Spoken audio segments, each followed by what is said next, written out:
Despite being one of the more recognizable subgenres in gaming, you may be surprised by just how precious few looter shooters there actually are. Putting together a list of the best of them revealed how rare a truly brilliant one is, presumably a result of how incredibly hard they are to make and their unfortunate tendency to go the way of Anthem or Suicide Squad Kill the Justice League, cut short after failing to grab an audience. But what they lack in quantity, they more than make up for in just how many hours you can lose yourself to them. And over the past nearly 2 decades, I've spent more time with this genre than I care to admit.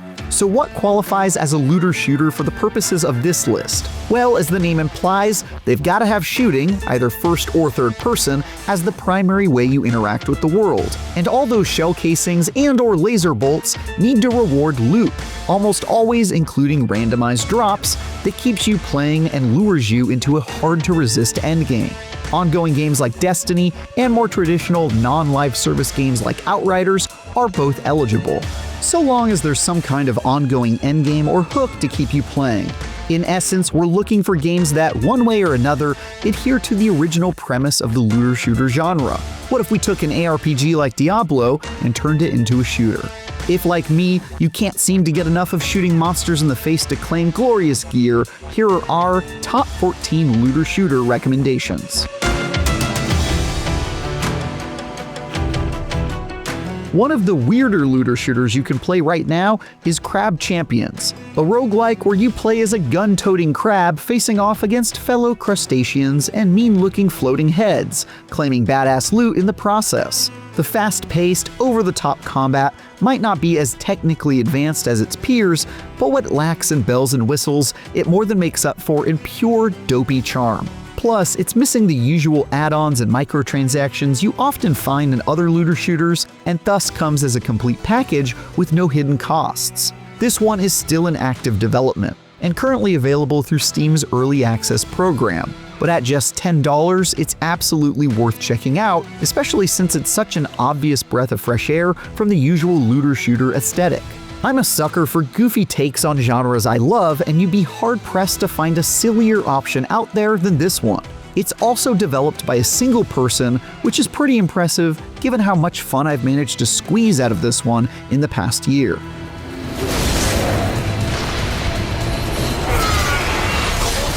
One of the more underrated shooters I've played is the Shadow Warrior series, specifically the reboot that kicked off in 2013, which continues to experiment and reinvent itself, for better or worse, with each iteration. While the first and third games are linear, story-focused adventures, the second game in the trilogy took a detour into the world of looter shooters, with semi-open world, procedurally generated areas, and an emphasis on randomized loot that puts it squarely in the same category as Borderlands. Shadow Warrior 2 is very tongue-in-cheek, despite the fact that you spend most of your time tearing demons into pink chunks like something out of Doom. And my friends and I spent over 100 hours giggling as we grinded for loot and enjoyed the series' unique brand of lowbrow humor. Gunplay is nothing to write home about, and the build crafting is definitely on the more simplistic side that makes it feel like less of an RPG than many of its peers, but it's still quite a good time, and one of my favorite turn-your-brain-off games when I just want to wail on some ugly-looking monsters.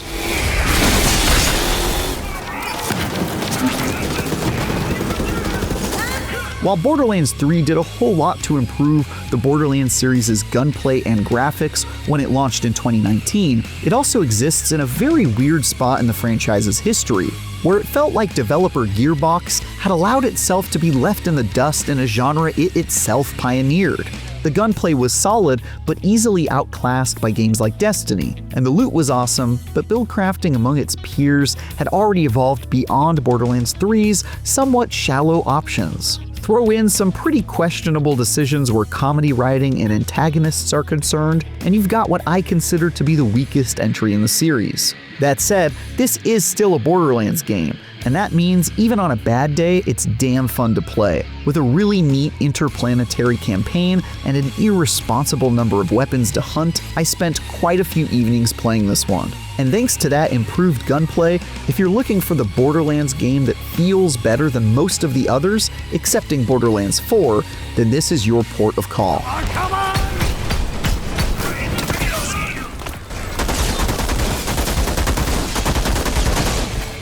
People Can Fly's foray into the looter-shooter space may not have been the most original iteration, notably taking quite a few cues from the likes of The Division, but it remains one of the more memorable looter-shooters on this list. As supernaturally powered warriors, you'll run around turning raiders into gobs of meat while claiming loads of loot. One thing that sets Outriders apart from the rest of the pack is just how great its build crafting is, especially with the World Slayer expansion upping its game pretty significantly. I spent a ton of time optimizing my various characters' builds for the procedurally generated raid activity, and geeking out over various stat numbers.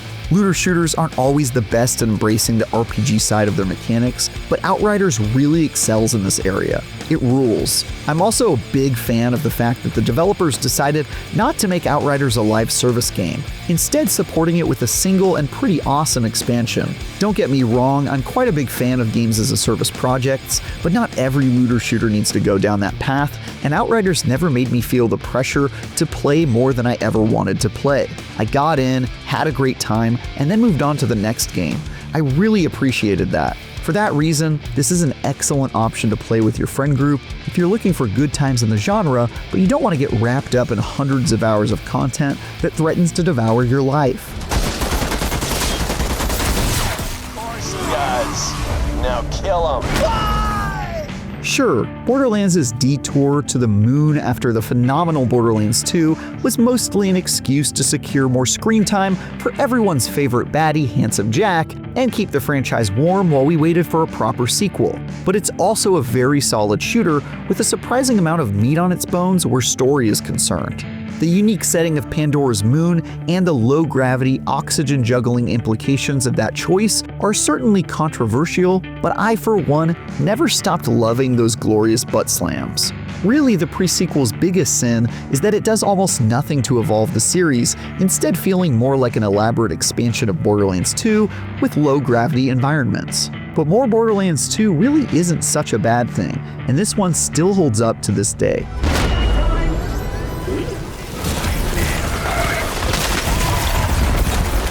A spin-off of the Borderlands series, Tiny Tina's Wonderlands is the only sorta kinda fantasy game on a list that's dominated by sci-fi games. Taking place within a D&D-like tabletop RPG called Bunkers and Badasses, which has since become an actual tabletop RPG that I own, this deeply inappropriate shooter is basically Borderlands dressed in wizard's robes, featuring many of the iconic characters and mechanics for which Gearbox's looter shooter series is known.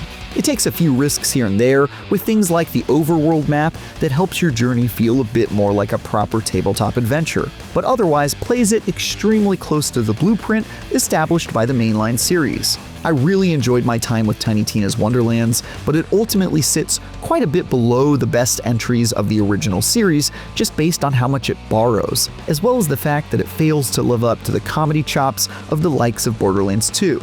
More on that later. Still, if you're looking to sink a ton of time into a wonderfully silly shooter that sets itself apart from the rest of the pack with a unique fantasy skin, this one's very easy to enthusiastically recommend.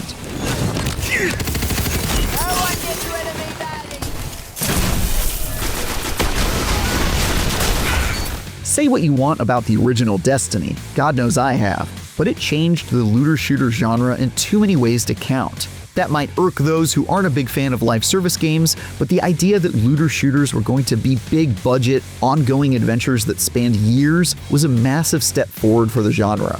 With beautiful worlds to explore, one of the best game soundtracks of all time, and first-person action that still eclipses most of its peers, this one deserves its kudos, even if it's no longer receiving new content. It also introduced World of Warcraft-like raids that have since become the gold standard for its peers, inspiring those that followed like The Division or Outriders to do the same. On top of all that, it's got some fantastic PvP modes that I've lost thousands of hours to over the years. Yeah, you've got to deal with one of the most convoluted, almost nonsensical stories in the world, plus some really questionable grinds that nearly drove me to madness on more than one occasion. But Bungie makes all that worth it with some of the best gunplay looter shooters have ever had.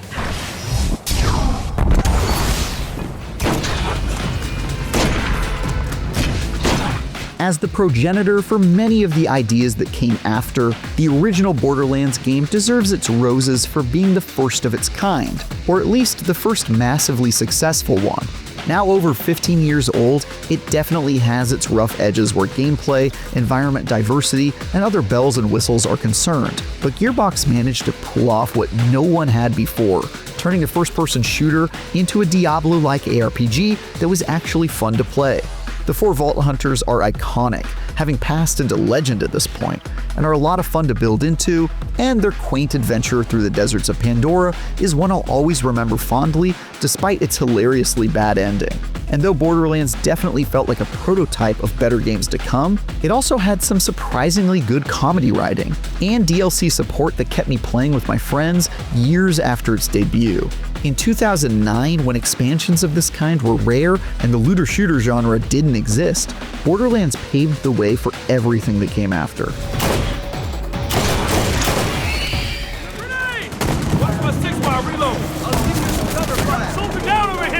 Now we're getting to the real heavy hitters, starting off with one of the greats of the life service shooter, The Division 2. This was one of the best experiences to be had in the space, with tons of great loot, some of the toughest raid activities ever devised, awesome build crafting, and the absolutely stellar Dark Zone mechanics that add a mini extraction shooter right in the middle of your co-op game. The Division 2 built on just about everything its predecessor did well, and then some. It also fills a niche of more realistic looter shooters with its dark, post-apocalyptic world where you're fighting other humans instead of aliens or monsters. Sometimes this results in odd things like a guy in a hoodie surviving a dozen shotgun blasts to the head, but if you're able to put aside just how weird that is, you're in for a good time. Best of all, both of the games in this series have a whole lot of content to dive into, much of which still has an active player base to engage with.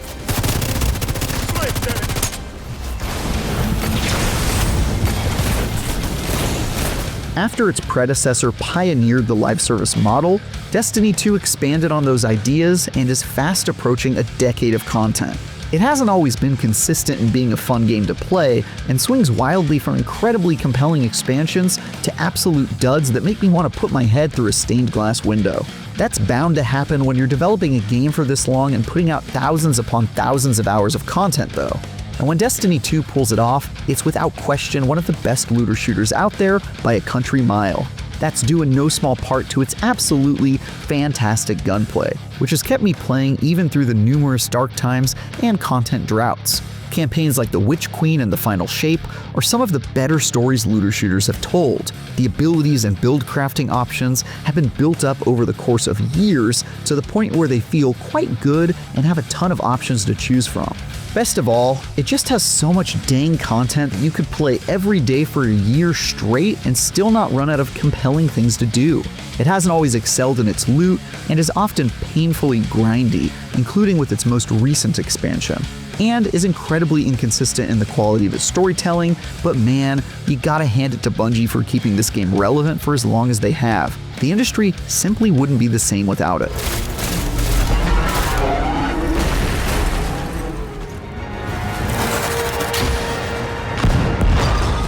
Okay, technically Warframe is more of a looter slasher than a shooter, but it would feel downright weird to not include it in this list given its influence over the genre and incredible amount of overlap.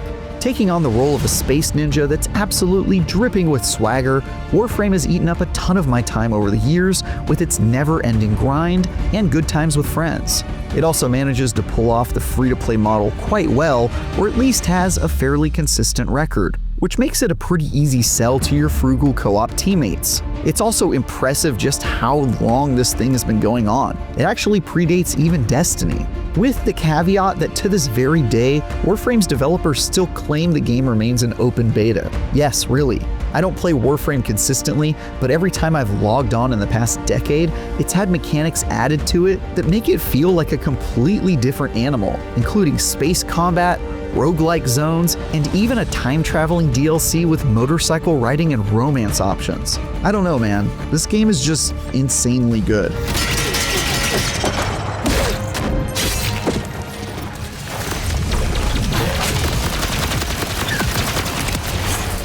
If you haven't yet heard the news, Borderlands 4 is out now and is one of my favorite looter shooters of all time. Even this early into its lifespan with plenty of bugs, performance issues, and general wonkiness going on, this massive open-world reimagining of the series represents a massive leap forward from Borderlands 3 that takes some interesting risks that overwhelmingly pay off, like a more grounded story and an entirely new setting in Kairos that steps quite away from the familiarity and nostalgia of Pandora. It also makes some pretty stellar improvements to gunplay, specifically where mobility is concerned, and gliding and grapple hooking around with friends as you blow things up with the most ridiculous arsenal imaginable has been and will likely continue to be one of my favorite experiences in 2025. Borderlands 4 might very well go on to be even higher on this list, possibly even taking the top slot once various patches and content drops address some of my nitpicks with it. But even now, it's already stolen my heart and over 60 hours of my time. The future for the Borderlands series is looking quite bright, especially considering there's already a whole roadmap charting out the next 6 months of content, which includes a new playable Vault Hunter.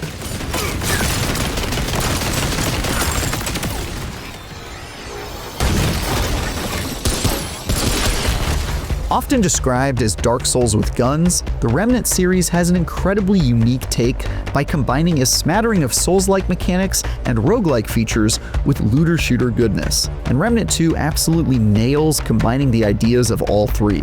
I should caveat this by saying that me categorizing Remnant 2 as a looter shooter will be controversial, primarily because this is the only game on this list that doesn't have randomized loot or a grind that requires completing the same activities a bunch of times, both hallmarks of what makes the genre what it is. Instead, you take on significantly challenging activities, and once you manage to beat them once, you get guaranteed loot that removes any need to replay it again.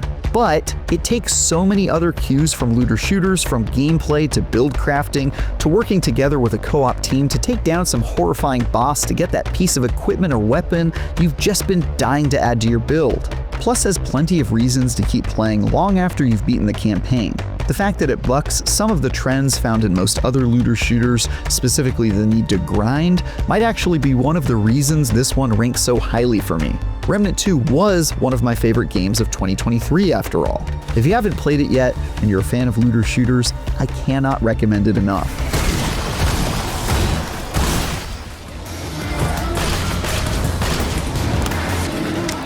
As much as I adore the hot newness of Borderlands 4, it's quite hard to contend with the series' magnum opus, Borderlands 2. It is still hands down the best looter shooter we've got, with an almost unbelievable number of weapons, some of the best comedy writing in gaming history, tip of the hat to good old handsome Jack. Hey, you think you'll freeze to death out there? No, probably not. Bandits will get you first. And a story that's surprisingly emotional right when you expect it to be silly and shallow. I spent more than 1,000 hours in Borderlands 2 back when that wasn't really a thing people ever did with games that didn't have competitive multiplayer matches. Obviously, this game is over a decade old and so doesn't quite hold up in certain areas like gunplay, movement, or build crafting. But after replaying it fairly recently, I was shocked to see how well it still holds up. And where the original Borderlands game was the one that spawned all the looter shooters to come, Borderlands 2 was arguably even more influential in its impact on the genre, refining the concepts from the original and implementing new ideas that would later be iterated on by its peers, like how its endgame treadmill went on to inspire Destiny, Warframe, Outriders, and others. That was a nice speech back there, Lil. Really tugged at the old heartstrings. And there you have it. Those are our top 14 looter shooters you can play right now. Which is your favorite? Any good ones we missed? Sound off in the comments to let us know. And for everything else, stick with IGN.